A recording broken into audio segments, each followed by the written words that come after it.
So we just went over how the government literally blew up by the supplementary act that was added in March 3rd, 1801, where they just started adding whatever respective state officials in the states once the countries or the counties Washington and Alexandria came. Like, they literally gave them free reign to appoint the officials that they needed to run the corporation. All right, because within all corporations, once again, they are the heads of the corporation, which is what Congress is representing, and then there's the president, and there's also little employees and managers and other people that go along with running the corporation.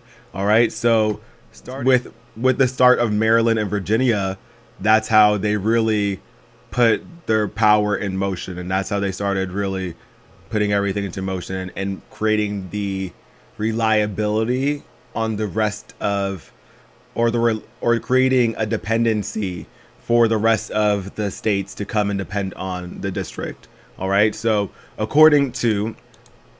getting back to it.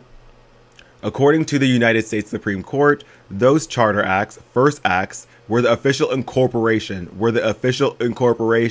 of the formal government of the District of Columbia, as chartered by Congress in accord with the Constitution's provisions. So according, once again, to the United States Supreme Court, sorry, I'm getting all excited. According to the United States Supreme Court, once again, those charter acts, the first acts, since we already went over the definitions, so they're not just making things up here, were the official incorporation. So this was the beginning. In 1801, all of these things that started off right there was the beginning of the official incorporation of the formal government of the District of Columbia. Once again, remember that the District of Columbia is only supposed to have district and power within those 10 square miles. All right, we already showed you that it's a corporation, what their product is, and what they're about to do. All right, it's very clear what they're about to start doing. It's very clear what they're about to start doing. And some people are going to be like, before I even go on, that they're going to be like, well, isn't it kind of efficient to run the country like that because the country is a corporation, blah, blah, blah, blah, blah. Okay, yeah, I understand that part. And I would agree with that. But you know what? Let us know what you're doing. And I'm going to tell you that they didn't let us know what they're doing because I'm going to show you through history and through the records, because they can't hide everything, what they were doing. And this is something that everybody needs to be upset about, because I'm Canadian and I'm very upset about it. So everybody else needs to be upset about this too. All right. I pay taxes here. I have my nieces here. I have my nephews here. My partners here. Like, this is important stuff, you guys. We need to all be aware of this, because this is important stuff. This is very, very important. All right. This goes on beyond a lot of different things going on right now. This is the freedom of all of us. These first acts were the official incorporation of the formal government of the District of Columbia, as chartered by Congress in accord with the Constitution's provision. So, according to the Constitution's rights, again, the Supreme Court called that body of government a corporation with the right to sue and be sued. Since 1801, the District of Columbia has been consistently recognized as a municipal corporation with its own government, including but not limited to the right to sue and or be sued as in such. So this municipal corporation has its own government. Whose government? It's our government. Like, they shouldn't be able to do both. They really shouldn't be able to do both. And honestly, these aspects of building roads and all these things should have been handled by the actual America, because when they say things like that, you realize that a municipal corporation, I'm going to go into this again, is a private company. All right.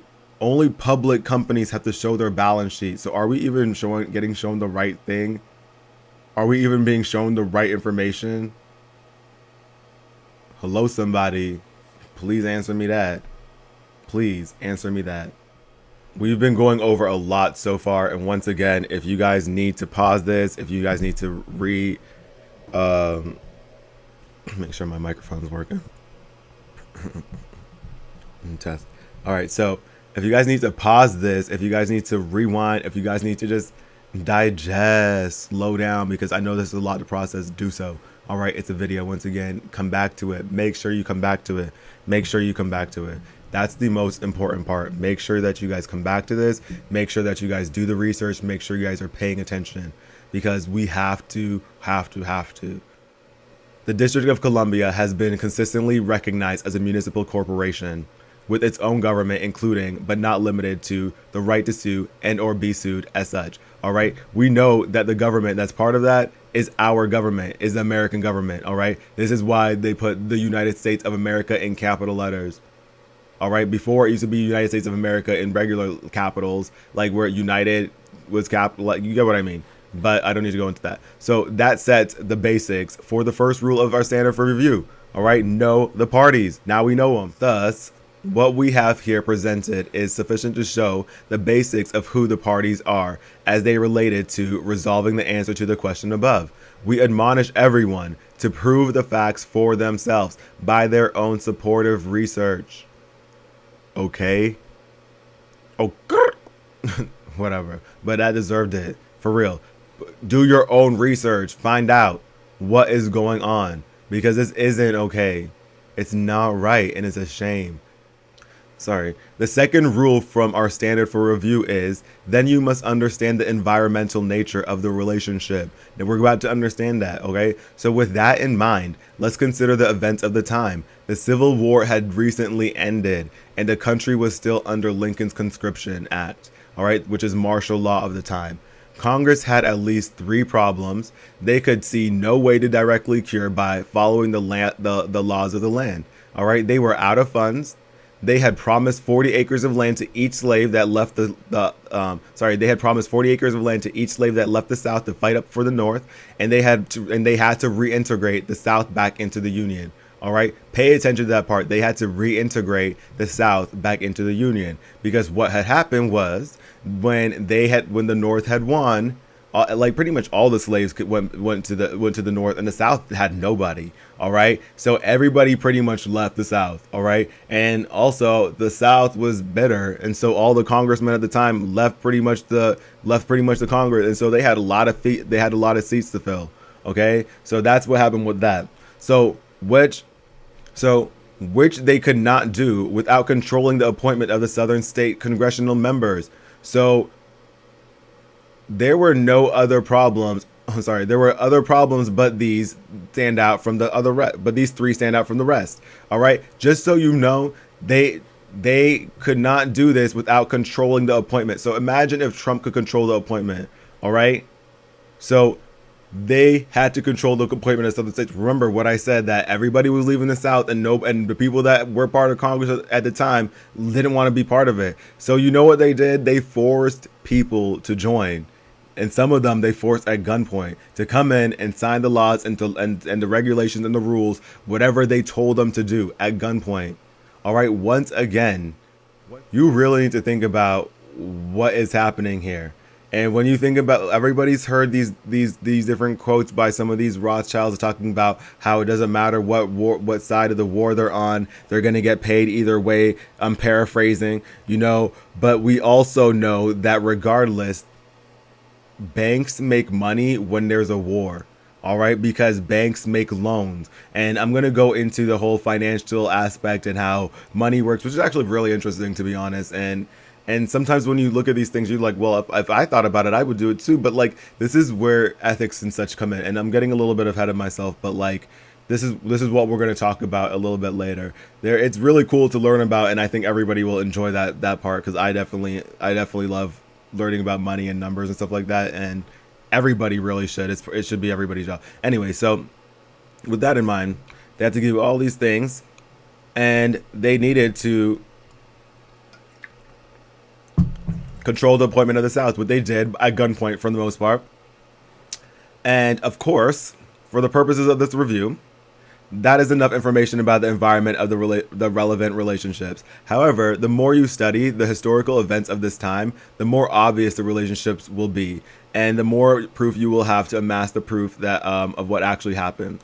So what this is kind of saying is that, like, the more you study, the more you'll understand. But one of the things that I was kind of saying before is that, banks make money off of both sides of the war, because they can loan to whoever without being biased. Money is money. Loans are loans. They can do it by just being subsidiaries of whoever. All right. So just like how businesses work. So basically, when you think about how the District of Columbia was just started out of the blue, all right, then you think about how it was started nearly right after the Revolutionary War. You think about how Great Britain gave up some land, but not all land. All right, what land do they still own? You know, they probably still own it today. You guys could look that up. You'll find out what happened if you look into the history. Remember, that's what it said. If you look into the history, the truth will become more obvious. Elephant in the room, where truth is our identity. You know, let's get into it. Let's talk about it. Let's prove it. But once we know that wars, the banks make money on both sides, and so somebody was making money off of this civil war. All right, somebody was funding money to these people in the form of banknotes or whatever, but somebody was funding money on both sides, and a lot of people died in that civil war. A lot of young people that actually were just brand new young men that actually had nothing to do with anything, because they were just born into that country and just coming of age to go to war. So a lot of them just died on the front lines. And you know, I truly believe that their blood laid the path to what the District of Columbia really is, and what had to happen, because the Revolutionary War had to happen, and this is why Britain was just like, okay, whatever, you guys can take all your land, you guys can have all these things, well, just give us some of just give us a little bit of it, like give us a little piece of it. 10 square miles, how about that? 10 square miles, how about that? You know, why not? And then you know that the pound got that money, so it didn't take them any time to just who was it? Benjamin Franklin, John Adams, John Jay, to bribe all of those people, give them money back in their pocket. You know that they made the treaty and the Treaty of Paris and all that stuff. So let's really think about everything that we're talking about right now and what was really happening. You know, the Lincoln was taken out for the greenbacks. So they needed to try again. All right, they already had these plans in place, and they had to create a place where where they could control the government. What better place to control the government than on the coast, in the middle of the country at the time? All right, in a small little area that nobody's really going to suspect, and make that area have a government and have it controlled by the people that run there, and just pay off everybody and appoint members to run your corporation. And then tie everybody in by building into the infrastructure, by including it into like roads and highway and healthcare and everything. Have everybody tie into it. Modern day slavery. Independence Day. Happy 4th. Hello, somebody. Come on, man. So moving on before I just keep talking about that. The last step of the standard of review is discovery process, requiring a review of the actual terms of the relationship. Thus, we review the first paragraph of the District of Columbia Act, Organic Act. All right, we review the first paragraph of the District of Columbia Organic Act of 1871, where Congress wrote that all that part of the territory of the United States included within the limits of the District of Columbia be, and the same is hereby created into a government by the name of the District of Columbia. Sounds weird. By which name it is hereby constituted, again, a body corporate for municipal purposes, but I thought it was, and exercises all other powers of a municipal corporation. So once again, that part of the territory of the United States included within the limits of the District of Columbia, and the same is hereby created into a government by the name of the District of Columbia, by which name it is hereby constituted a body corporate for municipal purposes, and here exercise all other powers of the municipal corporation. Knowing the government of the District of Columbia was already created into a government and was so formed into a municipal corporation in 1801, under the District of Columbia Acts, we wonder, even with Congress's constitutional authority to pass any law within the 10 square miles of the district, how do you create or incorporate for the first time, because they said organic, remember, which is what it meant by organic, right? A municipal government that has already been in existence as a municipal corporation for 70 years. You can't do that. The obvious answer is it's impossible. You can't do that. Look at they literally try to cover it up with the exact same name when it's already been in place for 70 years, making a whole government for themselves, taking up Virginia, Maryland, all these different things. Like, what is going on? Like, they can't do that. They can't do that. They've been doing unlawful, illegal aspects, fraudulent, traitorous business, and nobody has said anything, and so they've just been allowed to do so. They've just been allowed to get away with it, and we need to put a stop to it. We need to put a stop to it. Demand our rights as sovereign people. Sovereign people, because implied consent is working against us. Implied consent does not work in any of these cases. We need to say something. There is no lawful way to pass a new organic act when the Charter Act is already in place, because the two words organic and charter have the same meaning, the first act. Even Congress can't change history, though historians can make it appear to change by rewriting it for those unwilling to study the past from its actual records. Are you unwilling to study the past from its actual records? Because they're rewriting it. They call slavery indentured servitude. Remember that. We spoke about that earlier. The record speaks for themselves if only we study them. Respectfully, when you consider the historical facts, the only meaning left for the terms given in the opening paragraph of the District of Columbia Organic Act of 1871 and that which follows is, the municipal corporation that was created is a private corporation owned by the actual government. The municipal corporation that was created is a private corporation owned by the actual government. I said that earlier. What do you think, like with public and private? Do you really think that they're sending us the right balance sheet? They're probably racking it up and they're putting all that stuff onto the government and giving everybody on the back end bonuses and such. Like, come on, you guys, we need to pay attention. We need to pay attention. Stop. Like, they might not allowed to have raised salaries, but they shouldn't be allowed to have charities either. How about that, apples? Accordingly, the only government created in that act was a government formed by the mere governing authority any private corporation has within the confines of managing its own corporate construct. Thus, we call it the Corporation United States. We also note Congress reserved the right granted them in the Constitution to complete dictatorial authority over their Corporation United States construct. Remember, we went over those two articles. Remember. Exclusive control, and they have the right to make those laws to put those powers into place. Remember, we went over all of that stuff. Remember that, all of that. Capitals.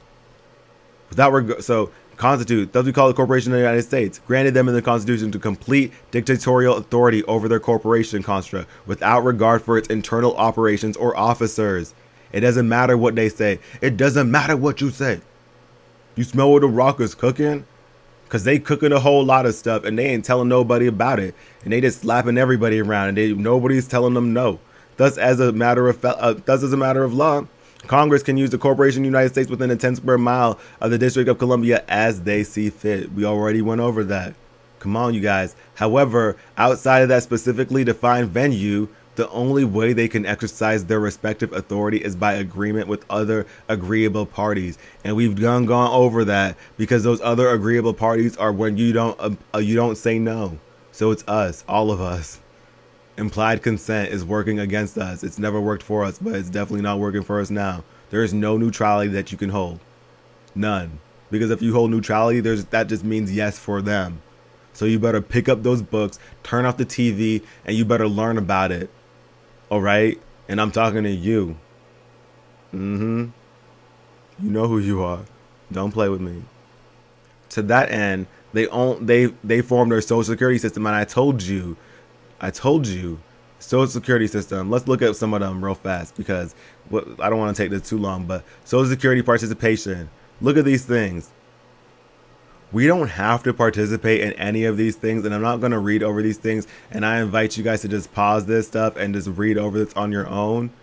But we participated in by going through these laws and everything like that. And yes, this produces a whole sense of lawful behavior, but what they did to do this and put this in place is not right. All right, because you know, World War World War One happened in 1914. Okay, and it went from 1914 to 1918.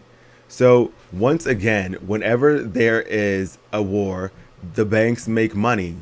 All right. At this time, there wasn't really a central bank that was put into place, but they were trying. They were trying. All right. And at this time, the Federal Reserve wasn't established, but they were really pushing for it. Remember what I said? War makes money for the banks. All right. And the Revolutionary War happened, the Civil War happened, and no bank was making money for it. But they put everything in place with the District of Columbia being formed to make that happen.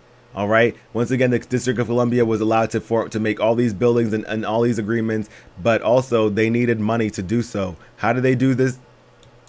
By creating the Federal Reserve in 1913. All right, Lincoln pushed out the Federal Reserve previously with a greenback. They did not want that to happen because that was going to make it mandatory to have it backed by something, by gold, by precious metals, all of that. Read about it. Read about it. They wrote even letters about assassinating him. All right. So they could not allow that to happen again. So they created the Federal Reserve 1913. All right. By 1920, most of the people that were part of the old Congress were gone. All right. So in 1913, they created the Federal Reserve. All right. So what happened the next year? World War One. World War One happened. And Washington and this District of Columbia has in their acts that the United States can't print their own money. They have to print it through the district. They have to get approval through the District of Columbia, and the District of Columbia got all their money through the Federal Reserve.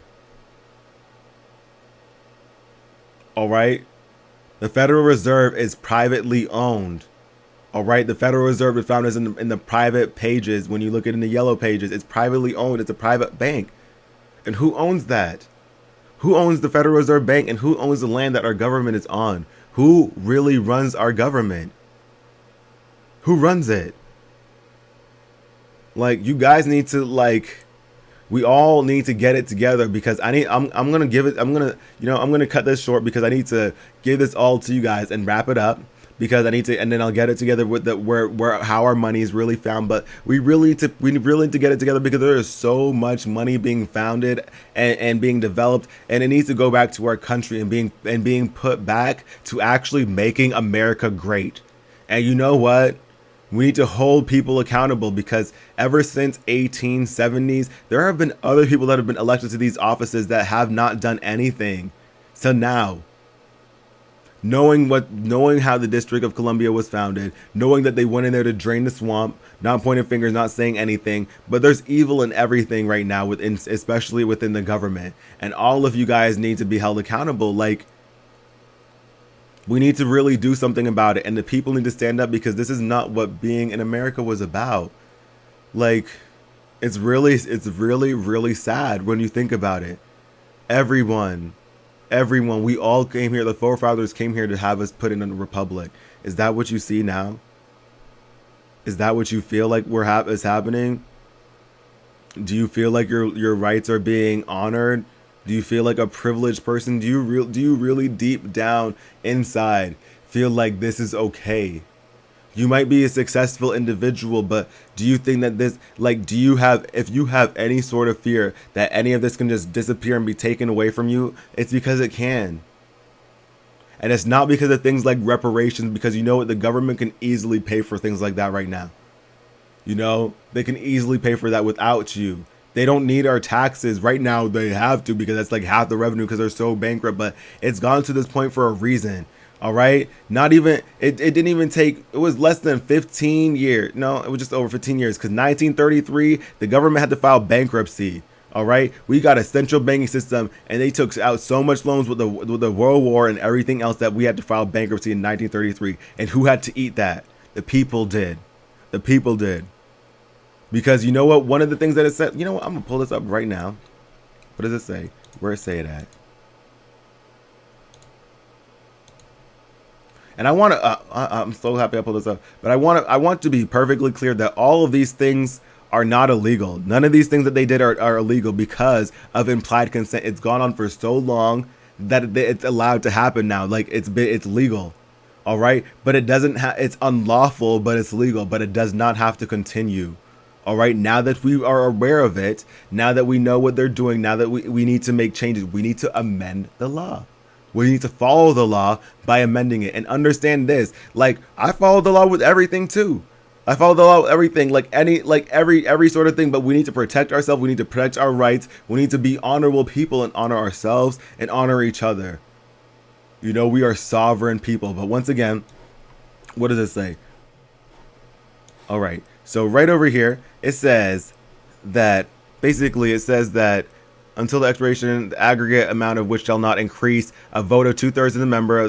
That's how they vote for things. All right. So when it comes to how much debt that the district can take, the District of Columbia, what they're allowed to do, Congress has to approve it by a vote of 2/3. But what they cannot do is take on any contract with a debt that's aggregate to more than 5% of the assessed property of the district. All right. They're not allowed to take any debt that's more than that. So in the founding of the 1871, this is what they said, and if they did, they had to get a vote, and Congress had to tell people about what was happening. All right. So Congress had to tell the people at the time. All right. They had to tell people at the time legally, because we didn't say anything about it, because we didn't know what was really going on. There was a war and everything. People were recovering, thinking that they're really free. But at the time they made this, and they made it sound really good. But Congress told us, and the district told us what was going on by providing for the publication of said law in at least 2 newspapers within the district for 3 months. Before the vote of the people shall be taken in the same provision shall be made for the act for the payment of the interest annually. All right. So just so you know, the district is only 10 square miles. Think about that now. Think about that. Even then, there was only 13 colonies, but it's 10 square miles within all of that. And the people within all those colonies found out by a newspaper publication within 10 square miles. And just so you know, finishing up, provisions shall be made in the act for the payment of the interest annually, as it shall accrue by a tax levied for the purpose or from other sources of revenue, which law providing for the payment of such interest by such tax shall be irrepealable until such debt be paid.